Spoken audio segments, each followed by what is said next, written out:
Assalamualaikum warahmatullahi wabarakatuh. Okay, in this video, I would like to give you an introduction about what is popular culture. Dalam mempelajari semua keilmuan, tentu kita akan memulainya. We'll begin with what is the popular culture. Dari makna popular, misalnya, popular berasal dari bahasa Latin yang artinya adalah manusia, masyarakat, populus, ya, populus. Culture is budaya, oke.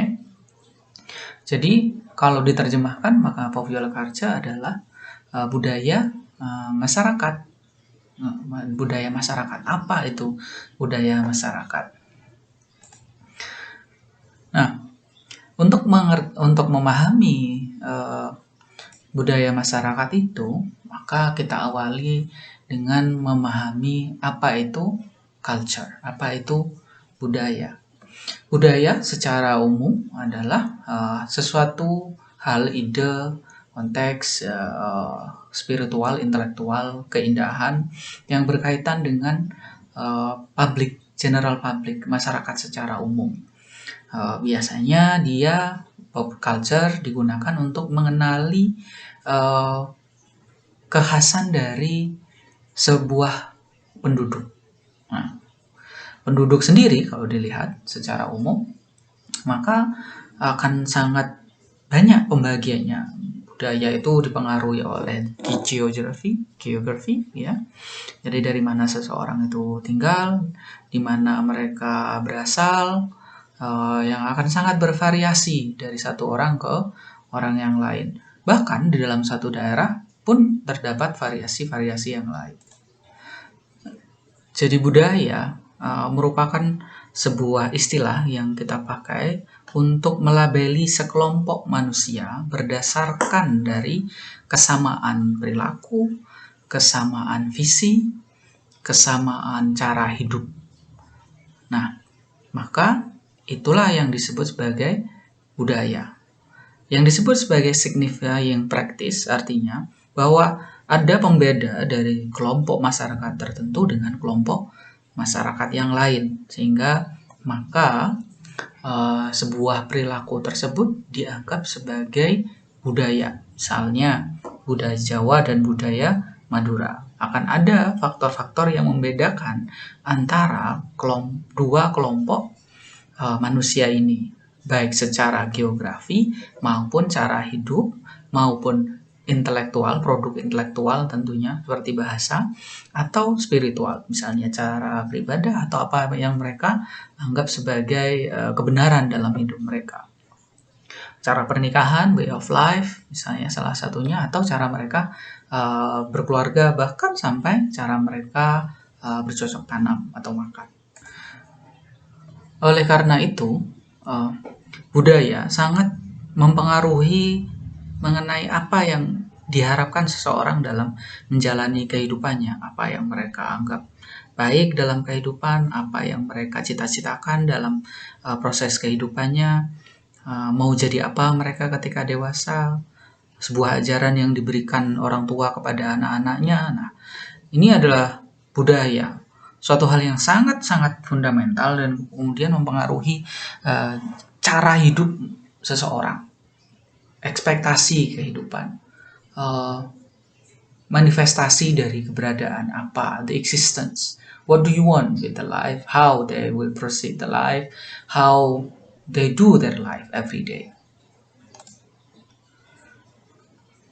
One of the important things of the culture that we find in every group of people is ideology. So ideology is refers to systematic body, is ideologi itu adalah dasar-dasar konstruk masyarakat. Apa yang kalian anggap benar, apa yang kalian anggap sopan, apa yang kalian anggap baik, apa yang kalian anggap buruk. Jadi ideologi adalah sistem ide yang kemudian articulated, itu artinya dijalankan sistem nilai yang kemudian dijalankan, dipegang, diamalkan. Sistem nilai itu berasal dari banyak sumber, dari agama, norma, tata masyarakat. Jadi kalau kalian misalnya nonton film Tilik kemarin ya, salah satu hal yang cukup ramai di media sosial. Nah, ideologi masyarakat itu akan terlihat di situ apa yang mereka anggap benar. Apakah membicarakan mengenai tetangganya itu baik atau tidak? Di dalam video itu terlihat bahwa ada perlawanan, menganggap itu baik, menganggap itu tidak baik, menganggap bahwa menjenguk seseorang yang sakit itu adalah suatu hal yang sia-sia atau perlu dijalankan. Jadi sederhananya, ideologi adalah jiwa dari setiap perilaku. Apakah kalian menganggap sebuah tindakan itu baik, sopan, diterima atau tidak, itu disebut ideologi. Ideologi sendiri munculnya berdasarkan dari masyarakat, komunitas gitu ya. Nah, kemudian kenapa ada banyak ideologi? Nah, itulah yang kemudian disebut dengan perbedaan dari masing-masing unsur masyarakat. Kaitannya dengan budaya adalah budaya tidak akan bisa muncul tanpa adanya ideologi. Ideologi itu adalah jiwa, the soul of the culture. Bagaimana mereka menata, bagaimana mereka mengkonstruk sebuah tindakan. Beberapa hal yang terkait dengan ideologi, bahwa ideologi itu untuk menunjukkan bagaimana realitas ini bisa dipahami. Realitas ini bisa dipahami. Maksudnya adalah anak dengan orang tua. Beberapa orang menganggap bahwa anak adalah investasi dari orang tuanya. Mereka harus bisa membayar apa yang pernah dilakukan oleh orang tuanya kepada anaknya. Anak harus berbakti kepada orang, membayar apa yang dilakukan orang tua kepada anaknya. Ada juga hal yang lain, misalnya antara yang kalian pahami, hubungan antara orang kaya dengan orang miskin, bahwa orang kaya punya privilege, orang miskin tidak punya privilege. Nah, ideologi ini yang ditanamkan kepada orang-orang, yang dijalankan oleh orang-orang, sehingga muncullah yang namanya false consciousness, yang mengatakan bahwa misalnya apakah laki-laki selalu lebih baik daripada perempuan? Apakah gender menentukan nasib seseorang? Islam sendiri sudah berusaha merubah ideologi yang ada dari zaman kuno, bahwa perempuan tidak punya hak yang sama seperti laki-laki, atau bagaimana posisi laki-laki di masyarakat. False consciousness itu artinya adalah kesadaran yang palsu. Kalau sekarang misalnya, kalau cantik salah nggak apa-apa, kalau jelek salah dihujat. False consciousness. Artinya budaya yang kalian nikmati mengajarkan kalian mengapresiasi sesuatu yang cantik. Padahal cantik atau tidak, manusia kedudukannya semestinya sama. Jika salah, harus salah. Jika benar, maka juga dianggap benar. Lalu, apa kaitannya false consciousness, ideologi, bentuk-bentuk ideologi terhadap popular culture? Kaitannya sangat besar, bahwa budaya pop yang kemudian muncul di masyarakat dan kalian nikmati melalui televisi, lagu, novel, atau sinetron, misalnya drama Korea, salah satu yang paling populer saat ini, pasti memiliki yang namanya ideologi. Menjadi sebuah kewajiban bagi Anda yang menikmati karya, menikmati budaya pop, untuk memahami apa sebenarnya ingin disampaikan oleh produk tersebut. Anda diharapkan untuk mampu berpikir lebih dalam, tidak hanya menikmati, tapi mengapa? Tapi apa yang mau disampaikan oleh budaya tersebut? Misalnya dari kalian menikmati lagu begitu sayang sama penyanyinya, begitu kuat sehingga kalian merasa bahwa apa yang disampaikan lagu itu menjadi sebuah kebenaran dan kalian mengikutinya. Nah, apakah benar apa yang mereka sampaikan? Mengapa saya benar? Ideologi apa? Sistem nilai apa yang mau disampaikan kepada saya sebagai orang yang menikmati karya itu? Jadi karya, seni itu hadir bukan tanpa konsekuensi. Semuanya kemudian memiliki ideologi, memiliki sistem kepercayaan, memiliki sistem nilai yang kemudian kalian uh, kenyam gitu ya, dinikmati, dikonsumsi. Pertanyaannya adalah apakah kalian menelan nilai-nilai tersebut tanpa melakukan filter, atau kalian melakukan filter sehingga kalian tidak terbawa arus terhadap dari budaya massa tersebut. Saat kita menggabungkan popular culture, popular and culture, popular adalah masyarakat, budaya, ya kan? Culture, budaya, maka yang kita lihat adalah budaya masyarakat. Apa itu popular culture? Ya, budaya yang memasyarakatkan, popular itu adjektif ya. Budaya yang memasyarakat, budaya yang ramai di masyarakat, budaya yang yang dinikmati oleh masyarakat kebanyakan.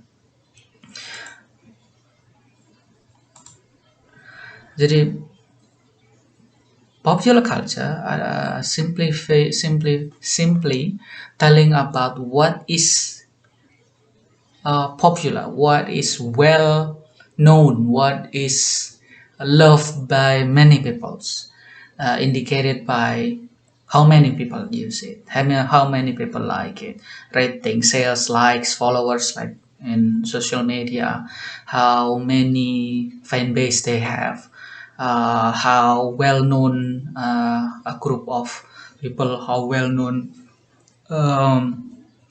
novel or TV or drama. Jadi semakin banyak yang menyukai sebuah karya, lagu atau yang lainnya, semakin populer, maka dia dianggap sebagai budaya yang populer. Budaya populer itu termasuk makanan yang disukai, termasuk gaya hidup yang disukai, cara hidup yang dijalani, hal-hal yang kemudian terjadi sehari-hari dalam hidup kita. Ditunjukkan dengan ya itu tadi, jumlah, siapa yang paling, berapa banyak orang yang menjalankan, berapa banyak yang menyukai, berapa banyak yang melakukan. Jadi bagian mana sebenarnya yang kita anggap sebagai popular culture itu? Nah, dalam buku yang sudah saya tes di situ, budaya dibagi menjadi beberapa, jadi 3 tataran: high culture, mid culture atau middle culture, yang ketiga adalah low culture. Jadi apa itu yang disebut sebagai high culture? High culture kalau di barat itu bisa seperti karya-karya kanon seperti Shakespeare, James Joyce, Emily Dickinson, Bach, Mozart, symphonies, art galleries. Kalau jurnal akademik, hal-hal yang kemudian punya standar tinggi dalam proses menghasilkannya. Jadi tidak hanya hal yang dibuat ala kadarnya. Kalau misalnya kalian YouTube sekarang itu termasuk pada pop culture. Tetapi apakah ada di YouTube yang high culture? Ada tentu. Intinya adalah high culture menunjukkan budaya, karya yang dihasilkan dengan proses yang filosofis, berpikir tinggi. Kalau dalam budaya kita misalnya, kitab suci kita, apakah itu high culture atau tidak? Kalau misalnya kita mau berpikir sedikit liberal, ya itu high culture. Tata cara kehidupan kita yang diajarkan oleh agama adalah high culture. Karena untuk makan, kita tidak bisa langsung makan. Ada prosesi yang harus dijalankan untuk sekedar makan. Pernikahan adalah high culture karena orang tidak bisa tiba-tiba melakukan sesuatu tanpa ada prosesinya. Wayang termasuk high culture karena dalam menceritakan sebuah kisah hikmah yang dia disampaikan dari sebuah wayang, dia tidak serta-merta langsung menunjukkan hal tersebut, tetapi mengajak kita untuk berpikir mengenai kebijaksanaan, mengenai benar dan salah, mengenai baik dan buruk. Jadi itu disebut high culture. Mid culture ya yang tengah-tengah ya, tengah-tengah. Karya-karya misalnya kalau novel Harry Potter, ya lagu-lagunya Beatles beda dengan opera dan simfonis yang pemusiknya lebih banyak.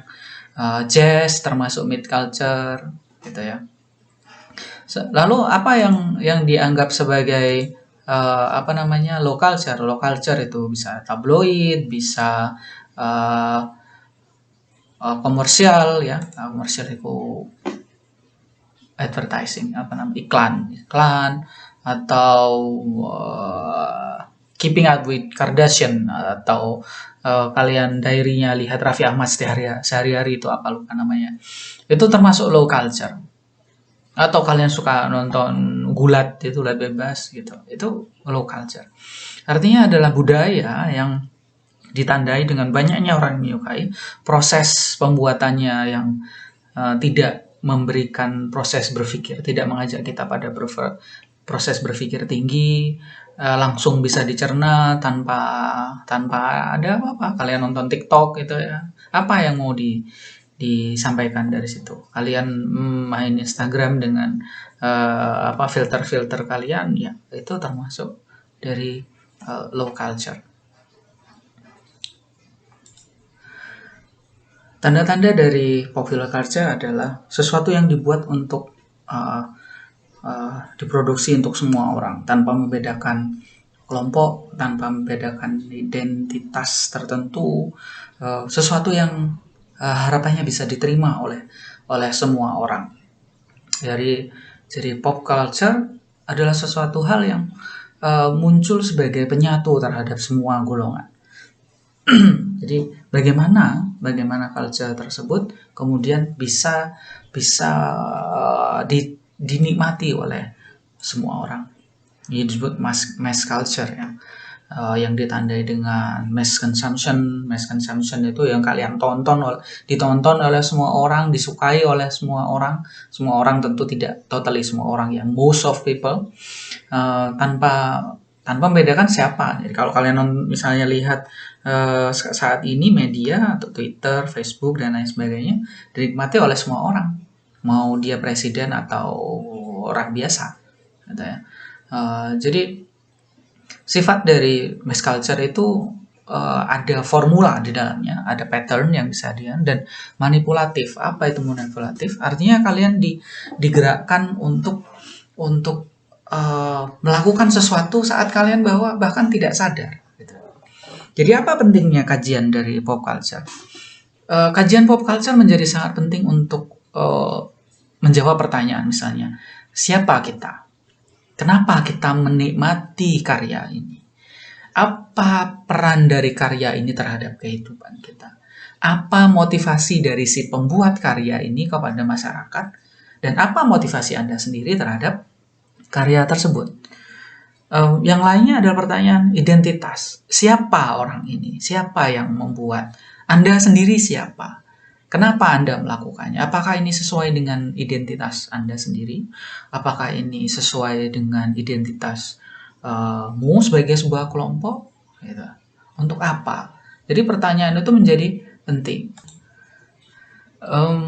Kajian ini juga membuat Anda tahu siapa yang mengkonsumsi. Yang mengkonsumsi ini siapa? Kenapa mereka mengkonsumsi, hal-hal apa yang mereka nikmati sehari-hari, apa yang mereka lihat, apa yang mereka nikmati, itu kan menunjukkan siapa identitas mereka, apa yang menjadi concern mereka, apa yang menjadi fokus dari kehidupan mereka. Hal itulah yang kemudian menjadi penting untuk dibahas dalam pop culture.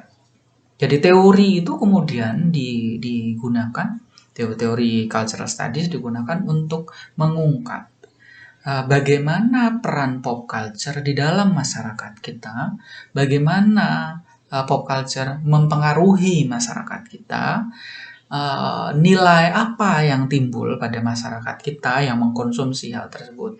Contohnya paling gampang, dengan tren di Instagram. Instagram kita anggap sebagai mass culture karena semua orang menyukainya, semua orang menikmatinya. Apa yang paling banyak dan muncul di dalamnya? Foto diri macam apa? Foto diri yang mereka anggap yang paling bagus. Image, self-portraying, menggambarkan diri mereka pada sebuah sosok. Pertanyaannya adalah, mereka siapa? Saya siapa? Apa tujuan mereka melakukannya? Nilai-nilai apa yang mereka pegang sehingga mereka melakukannya? Peran mereka terhadap kehidupanku apa? Kalau kalian lihat selebgram, sejauh apa? Apakah mereka hanya pada icon fashion, ataukah perilaku sosial, nilai-nilai mereka yang mereka tunjukkan sehari-hari saat mereka live, saat mereka di luar dari sosial media itu menjadi hal yang penting dalam hidup Anda sebagai yang menikmati, menjadi kiblat terhadap hal yang harus kalian lakukan dalam hidup. Atau kalau kalian di Twitter kemudian kalian mengikuti seorang seleb tweet dan pemikiran-pemikirannya kalian anggap benar, seberapa besar proses berpikir mereka itu mempengaruhi nilai-nilai. Inilah yang disebut sebagai hegemoni. Hegemoni, bagaimana kalian menancapkan, mengukuhkan sebuah nilai-nilai kepada orang lain untuk kemudian mengikutinya. Secara ringkas yang ingin saya sampaikan adalah pop culture, yaitu budaya masyarakat, adalah sebuah studi untuk mengetahui, untuk mempelajari peran dari budaya yang paling populer di dalam masyarakat kita untuk memahami apa yang sebenarnya mereka, apa yang karya ini mau sampaikan, siapa yang membuatnya, apa nilai yang mau disampaikan kepada kita, Anda sendiri sebagai orang yang menikmati, identitas Anda sebagai motivasi Anda apa, peran Anda dalam menikmati karya itu apa. Sehingga kembali kepada teori dari budaya tadi, bagaimana sebuah perilaku ini muncul, dipengaruhi dan ditumbuhkan oleh hal apa.